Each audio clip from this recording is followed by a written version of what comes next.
Hi friends, అందరు బాగున్నారండి? నేనైతే బాగున్నానండి. ఈరోజైతే మెత్తాడ్లు వంకాయ పులుసు మనము తయారు చేసుకునే విధానం కూడా చూద్దామండి. ఇవన్నీ అయితే కావాల్సిన పదార్థాలండి. వంకాయ మెత్తాడ్లు పులుసుకి కావాల్సిన పదార్థాలండి. చింతపండు అయితే ముందుగానే నానబెట్టేసుకున్నాను. వంకాయలు అయితే చిన్నగా ఉన్నాయి కాబట్టి కాయలుగా వేసుకుందామండి. ఇప్పుడు తయారు చేసే విధానం అయితే ఒకసారి చూసేద్దామండి. ఇప్పుడైతే స్టవ్ వెలిగించేసుకుందామండి. కళాయి అయితే పెట్టేసుకుందాము. కళాయి వేడైందండి. ఒక 3 స్పూన్లు అయితే ఆయిల్ వేసేసుకుందామండి. ఆయిల్ వేడవుద్ది చూద్దామండి. ఒక 2 నిమిషాలు వెయిట్ చేద్దాం. ఇప్పుడైతే ఆయిల్ వేడైపోయిందండి. చిటికెడు ఆవాలు వేసేసుకున్నాము. చిటికెడు మెంతులు కూడా వేసేసుకున్నామండి. చిటికెడు జీలకర్ర కూడా వేసేసుకున్నామండి. మనం తరిగి పెట్టుకున్నాం కదండి, ఎర్రగడ్డ కూడా వేసేసుకున్నామండి. ఇప్పుడైతే కరివేపాకు కూడా కొంచెం వేసేసుకొని తరిగి పెట్టుకున్నాం కదా, టమోటా కూడా వేసేసుకున్నామండి. చిటికెడు ఉప్పు కూడా తగినంత వేసుకున్నామండి. ఉప్పు వేసుకున్నామంటే త్వరగా వేగిపోతుందండి. ఇందాకైతే నేను మామిడికాయ చూపించలేదండి. ఇప్పుడైతే మనం ఈ మామిడికాయ కూడా వేసేసుకున్నామండి. ఇవన్నీ ఉడికిన తర్వాత లాస్ట్లో మామిడికాయ వేసుకున్నామండి.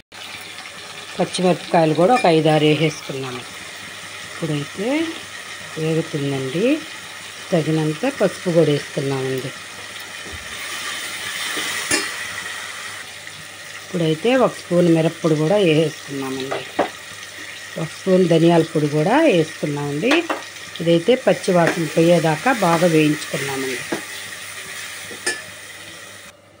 ఇప్పుడైతే మనం తరిగి పెట్టుకున్న వంకాయలు కూడా దీనిలో వేసేసుకుందామండి.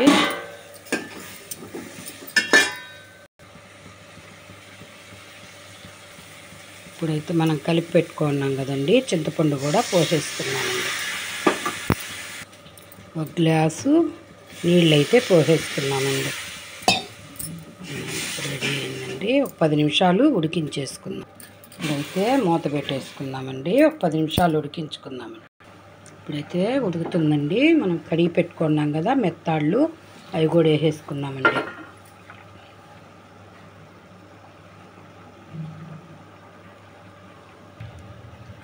మనము తరిగి పెట్టుకున్నాం కదండి మామిడికాయ, అది కూడా వేసేసుకున్నాము.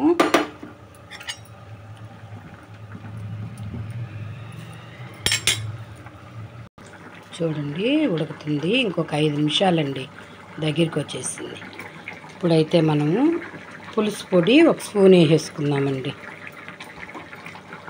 ఇప్పుడైతే పులుసు రెడీ అయిపోయిందండి. మనము స్టవ్ కూడా ఆపేసుకున్నామండి.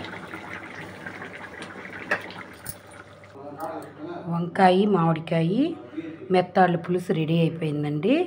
ఇంకైతే మనం క్యారేజ్ కూడా పెట్టేసుకుందాము. ఈరోజైతే మనం వంకాయ మామిడికాయ మెత్తాళ్ళ పులుసు తయారు చేసుకునే విధానం కూడా చూశారు కదండి. మీకు ఈ పులుసు కనుక నచ్చిందంటే ఒక లైక్ కొట్టండి. నా ఛానల్ని కూడా మీరు సబ్స్క్రైబ్ చేసుకోండి.